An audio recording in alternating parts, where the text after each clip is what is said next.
demorou 3 meses e foi com requintes de crueldade para os sofridos fãs da Ferrari, mas o Charles Leclerc voltou a vencer na Fórmula 1. Aqui no Ju Responde do GP da Áustria eu vou falar sobre o que aconteceu com o ritmo do Max Verstappen, como a Ferrari cresceu no Red Bull Ring, a Mercedes, o que deu na Mercedes, o que deu na Haas, e também sobre freio de mão na Fórmula 1 e as regras de limite de pista. Vem comigo no Ju Responde, funciona sempre assim. No meu Instagram, no MyF1Life, depois da corrida, no domingo, eu abro uma caixinha de perguntas e as perguntas que mais se repetem eu respondo por aqui. Começando pelo Max, né? Por que tanta diferença de ritmo do Max entre a sprint e a corrida? Bom, primeiro vamos falar da diferença de pista que havia entre a sprint e a corrida. Na sprint estava mais calor e a pista estava mais emborrachada porque choveu da noite do sábado para o domingo, choveu durante a noite inteira, então estava uma pista mais verde no domingo e um pouco mais fria, e isso foi pior para a Red Bull do que para a Ferrari. A Ferrari que tem um carro que se adapta melhor a todo tipo de condição, e a Red Bull tem um carro que é mais peak, né, como eles falam, um carro que ele funciona muito bem numa janela um pouco mais curta. Mas também já na sprint o próprio Max e o próprio Charles já tinham percebido uma dinâmica ali entre os dois. O Max saiu do carro super preocupado com o desgaste de pneus que ele viu, ele não forçou os pneus, ele forçou só um pouco no começo, ele achava que talvez isso tinha acabado com os pneus dele, mas ele saiu preocupado em relação ao desgaste, enquanto o Charles Leclerc saiu falando que, nossa, eu acabei super tranquilo a corrida, eu só não fui atacar o Max porque não tinha tempo, só em 23 voltas, e também porque eu fiquei brigando com o Carlos Sainz no começo, né? E essa briga aconteceu justamente porque o Charles estava tentando não usar muito os pneus dele no começo da sprint, o que até o Carlos Sainz não entendeu, porque o briefing da Ferrari tinha sido muito claro de que não haveria desgaste e eles poderiam forçar o tempo todo. Então eles já tinham visto essa diferença. Talvez seja algo no acerto da Red Bull, que eles vão rever para as próximas corridas, mas também tem o lado da Ferrari, né? Sempre que a gente tem uma pista que é rear limited, que a gente fala na Fórmula 1, né? Que o limite do pneu é o traseiro. O pneu traseiro acaba antes do que o pneu dianteiro. Nesse tipo de pista, que ao contrário do que aconteceu em Silverstone, por exemplo, a Ferrari costuma ir melhor do que a Red Bull. Então, tudo isso acaba explicando o que a gente viu na corrida do domingo, que era uma coisa que já começou a se desenhar no sábado. Agora, falando mais sobre os problemas da Ferrari, o problema do Carlos hoje foi o mesmo do Leclerc em Baku? Tem cara, né? Hoje não, né? No domingo. Tem cara de ser aquele tipo de explosão do motor a combustão, ou talvez o turbo quebrando o motor a combustão, mas vamos lembrar que aquela quebra de Baku, que a Ferrari divulgou depois, que ela começou, na verdade, com a quebra da Espanha, eles consertaram aquele motor, mas aquilo acabou forçando o motor a combustão e daí ele quebrou mesmo de vez em Baku. Esse motor do Carlos Sainz estava fazendo só a terceira corrida, é um motor que ele trocou no GP do Canadá, então é uma grande preocupação para a Ferrari, sim. Depois, no Ju Responde do GP do Azerbaijão, eu falei bastante sobre as falhas diferentes que a Ferrari estava tendo no motor e por que isso é bastante preocupante para o resto da temporada. Eu estava conversando com alguns colegas ontem aqui na Áustria e estavam falando, eles vão ter que fazer como a Mercedes fez no ano passado, troca, leva a punição e aí usa esse motor novo, tenta usar essa vantagem do motor novo, mas sabendo que vai levar punição, né? Só tem que escolher as corridas certas para levar essas punições. E tem que ter sofrimento, a fã da Ferrari me perguntou, que foi aquele problema do Charles. Então, tem aquele safety car virtual causado pelo Sainz, e daí quando tem a relargada, o Charles começa a perceber que o acelerador dele estava ficando um pouco aberto. Então, em alguns momentos, chegava a ficar 30% aberto. O que isso significa, né? Ele tira totalmente o pé do acelerador, mas por uma falha mecânica, segundo o Binotto, foi uma falha mecânica que aconteceu, o acelerador fica como se ele tivesse com 30% de pressão no pedal. Não era 30% o tempo inteiro, mas o pico foi de 30%. E aí ele teve a sorte, na verdade, porque o Red Bull Ring não tem curva curvas tão travadas, né? Ele estava com dificuldade na curva 3 e na 4, que são as curvas mais lentas do circuito, justamente porque ele estava tentando parar o carro e o carro não conseguia parar, né? E aí ele começou a ter problemas porque o câmbio recebia essa informação de que o carro estava sendo acelerado, ele tentava abaixar a marcha e ele não estava conseguindo.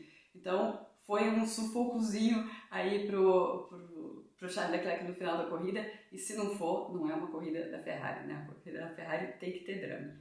Falando agora sobre a Mercedes, por que a Mercedes perdeu o ritmo de Silverstone para cá?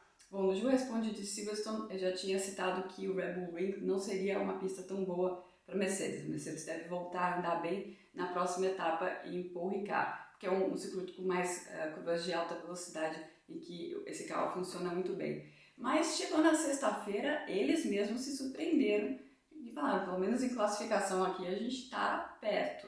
E aí eles foram com uma configuração para classificação, o Hamilton com pouquíssima asa e deu no que deu, né? Deu no muro, né? Teve um aumento de vento ali no Q3, poucos pilotos conseguiram melhorar naquele momento e os dois pilotos da Mercedes acabaram indo para o muro. Aí o que aconteceu virou uma coxa de retalhos, os assoalhos, né? Porque a traseira do carro do Hamilton estava toda destruída, era mais a lateral do carro do George, eles só tinham um assoalho reserva, então eles tiveram que dividir as peças entre os dois carros ficaram meio uns Frankensteins, mas eles não acham que isso tirou o ritmo, eles acham que realmente na classificação eles estavam um pouco mais próximos, no ritmo de corrida eles estavam um pouco para trás.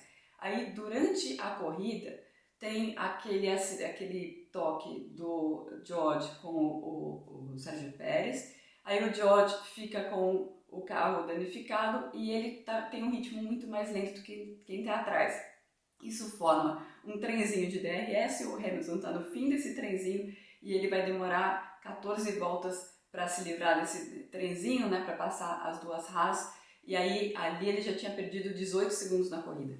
Então se você tira essa parte da corrida, né, que ele ficou preso ali atrás do trânsito, você tem um ritmo 0.4 pior. Então não foi uma corrida tão ruim assim para a Mercedes, considerando que era o Red Bull Ring.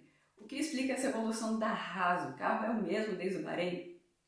Tem uma coisa engraçada do Gunther Steiner, que ele fala o seguinte, que ele só aprova alguma atualização pequenininha no carro se o engenheiro falar que vale 2 décimos, porque ele sabe que 1 décimo é balela do engenheiro e que só vai ter um décimo na pista. E eles têm colocado uma coisinha ou outra no carro, mas uma atualização mesmo só vem no GP da Hungria. Inclusive, eu tenho ouvido da Haas que é para ficar de olho nessa atualização, que vai ser algo diferente. Vamos esperar para ver se é isso mesmo, né? Vai ser a primeira e a última atualização do carro da Haas, que foi um carro bem nascido, um carro que gosta mais de circuitos de verdade do que de corrida de pista de rua, e por isso tem ido bem nas últimas provas. Tem uma outra coisa também, no Red Bull Ring tem mais altitude e geralmente o motor da Mercedes ele não funciona tão bem em pistas com mais altitude. Então você tem a Haas funcionando bem, também é um carro que cuida muito bem dos pneus, e os carros da Mercedes sofrendo um pouco mais, Mercedes e clientes, né? Como o carro de Fórmula 1 ele tem freio de mão ou algo semelhante, seria bem útil no caso do Sainz. Ele tem. No lado de fora do carro de Fórmula 1 tem 2 botões, e um botão é um extintor e o outro botão é como se fosse o freio de mão do carro. E eles estão fora do carro justamente porque eles são usados pelos fiscais de pista para movimentar o carro e também no caso de incêndio. Então, existem sim esses 2 botões e foi assim que eles conseguiram depois parar o carro do Sainz. Indo para a reta final aqui do Gil Responde, qual a diferença entre uma anotação e uma investigação de um incidente de corrida?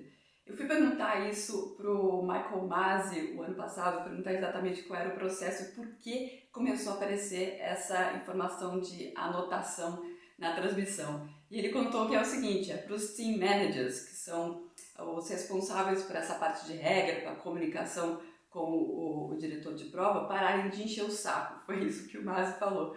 Porque eles quer dizer o seguinte, nós vimos o que aconteceu e nós, diretor de prova, comissários, estamos decidindo se nós vamos investigar, né? Porque aí na investigação não é o diretor de prova que faz a investigação, são só os comissários. Então é nesse limbo aí a gente ainda não sabe se a gente vai investigar, estamos decidindo.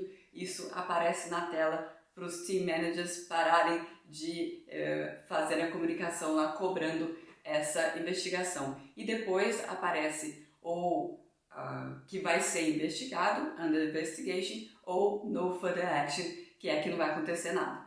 Outra pergunta de regra para a gente finalizar aqui: o que justifica ter uma regra tão chata como a dos limites de pista? Então, o regulamento da Fórmula 1 só tem 4 regras de pilotagem, é o artigo 33, e o mais importante é o 33.3, esse que sempre dá chabu. Ele fala o seguinte, que o piloto tem que fazer todo o esforço para se manter dentro das linhas brancas e ele pode sair sem ganhar vantagem e tendo alguma justificativa para isso. É por causa dessa regra que eles têm que policiar os limites de pista. Porque daí o que pode acontecer? Se um piloto vence uma corrida saindo da pista o tempo inteiro, alguém pode ir lá e protestar o resultado da corrida com base nesse artigo 33.3 aí do regulamento. Então, por isso que tem que ser policiado. No Red Bull Ring, aliás, vocês podem ver isso e lembrar, né? E o Hamilton, no Bahrein em 2021, ficou saindo não sei quantas vezes na mesma curva que o Max saiu, e o Max não podia, o Hamilton podia. Eu expliquei isso a fundo no Ju Responde do GP do Bahrein de 2021, mas só rapidinho aqui, é uma daquelas confusões que o Masi fazia, que ele falava na reunião de pilotos, falava assim, ó, nesse limite de pista tudo bem passar durante a corrida, vocês não podem ultrapassar, vocês só não podem passar para fora se for para fazer uma ultrapassagem. E aí, por causa desse tipo de coisa, aqui pode, aqui não pode, aqui é a linha branca, aqui é a zebra, por causa disso que começou a ter muito problema com o Masi com limites de pista. Mas, voltando a 2022, o Red Bull Ring sempre tem problema, que é uma pista que tem muito sobe e desce, que tem muito cambagem nas curvas, e algumas curvas o carro acaba sendo jogado para fora da pista naturalmente. E por conta disso a gente tem muito mais problema de limite de pista do que em outros lugares. Então não é uma coisa que a gente deve... Bom, por cá também a gente costuma ter, mas em outras pistas não vai ser um assunto tão grande como foi no Red Bull Ring. E última coisa só, uma curiosidade, como que eles policiam esses limites de pista? Tem um cara da FIA olhando a câmera de cada piloto. Então tem 20 caras olhando só limite de pista para vocês verem como eles ficam realmente em cima do lance. Bom, esse foi o Ju Responde do GP da Áustria. Eu volto daqui a 2 semanas para falar sobre o GP da França. Vamos esperar que o GP da França seja animado também. O ano passado foi, né? Tem fama de pista chata, mas o ano passado foi uma baita de uma corrida e a Fórmula 1 tem nos proporcionado 2 grandes corridas em circuitos de verdade, agora em Silverstone e no Red Bull Ring. Bom, até a próxima!